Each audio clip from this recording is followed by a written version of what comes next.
was going to ask about that actually, listening party. I mean, what was it like for you to do for the first time? Were you really nervous?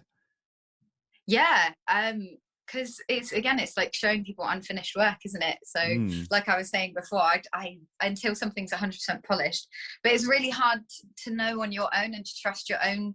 I think you should always trust your own instincts, but I think asking people is so important because that's how you learn. Of There's so many course. things that you might not know, or you think, oh, I want to get from A to B, but I'm not sure how to get to B, or I'm not sure what it is. And asking people and getting people's advice is super important to get you to kind of hone your skills and to make sure that you know what you're doing. So, of course. I mean, are you still with A&G Publishing by chance? yes. Yes. You've been with them for 2 years now? Is that correct? Yeah. Yeah. Yeah. Brilliant. And I know that your first track, go. I know your first track through, was it, just double check, was it Into the Fire? Was it through them? Yes. Yeah. Yeah. What was it like to release your first initial track through them? It was amazing track. It's so good. First thing that I ever released. So it was kind of amazing just to finally put some music out there, because again, it was one of those things where I so much stuff and I'd sat on it and I didn't know what to, to then have that kind of support of people going, no, this is really good stuff, you should put it out there. It was really nice, and it helped me make the jump. And now I'm like,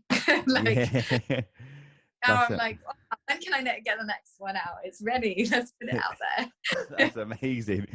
But like you said, it must be like Christmas. So when you hear your track, something like Grey's Anatomy or other major TV programs, it must be amazing. Like a dream come true. Like there's things where I remember when I watched like the first season of Grey's Anatomy, and there's like this iconic scene at the end, and I remember like, I don't even know if I was Shazamming or I was Googling the lyrics or something to find out who the artist was. And it's kind of one of those like things where you're like, you have to pinch yourself, because you're like, oh my God, looking at like how many people Shazammed it and stuff, you're just like, whoa, like people are doing that to my song. Oh my God. Yeah, I forgot about that actually. I mean, what's that like when you see, say, so many people actually Shazammed your track? It must be so weird. It's insane. I can't tell you. I cannot tell you. It's insane. You're just like, yeah, I would just want to pinch myself, and it's the best feeling. It's the best feeling because that's like, there's so many times you'll watch something and you go, oh, I love that song. That sounds great. And I try and Shazam songs as much as I can if I like something. But you also know the amount of times that you watch something and you think, oh, that's great, I must find out what that is, and you don't think to do it. So you think the people that have actually taken the time and the energy to like literally be like, I love this so much, I want to find out what it is. Yeah. What a pleasure. What a pleasure to know that actually happens. And it's the best feeling. Yeah. I mean, do you get a lot of like messages and tweets from people saying like, I heard your track on such and such, and I just want to say how amazing it was? No. Oh really? Oh, no. Fair enough. Oh, that shut me up then. I think I've got like a couple of tweets about stuff like that, but no, I feel like no, I'm never on Twitter, but no. Maybe Twitter's dead. No, I don't know how much it translates to. It's good enough to me that people are Shazamming it and they want to listen to it. I don't know how much it translates to people actually tweeting at you. No, I don't think I've had it. I don't think.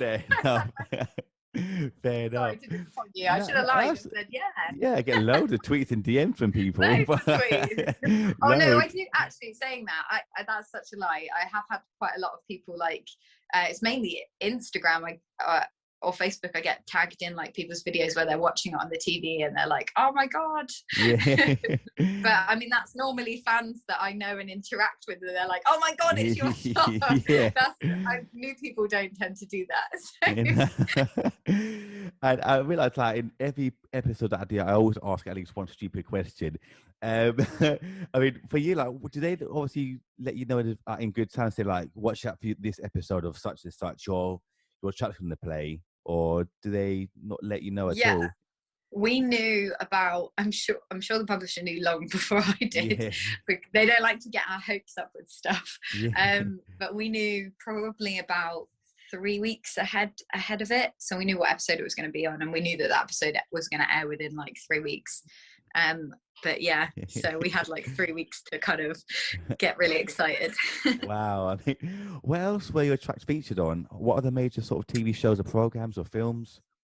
So I've had some stuff in Germany, The Bachelor, The Bachelorette, randomly, and then I had E4. They did an advert for Made in Chelsea, and they used my song "The Start" on that. Yeah, I think those were the main big ones. And yeah, then I've got a big one in August, which, as I said, I can't tell you yet what it is. Yeah. You tell me offline. It's a big American TV show. And I'll tell you, it's a reboot of a very big American TV show. That's all I'm saying. I'm going to Google that right now. You're going to Google reboots now. You'll be like, what are they working on at the moment? Yeah, I'll be so disappointed if it ends up on the cutting room floor, because I feel like I'll have hyped you up just to bring you down. Oh, damn. I'm keeping all fingers crossed for you, though, trust me. Oh, it's brilliant. But that's so amazing. I'm really proud of you for that. It's incredible. Well.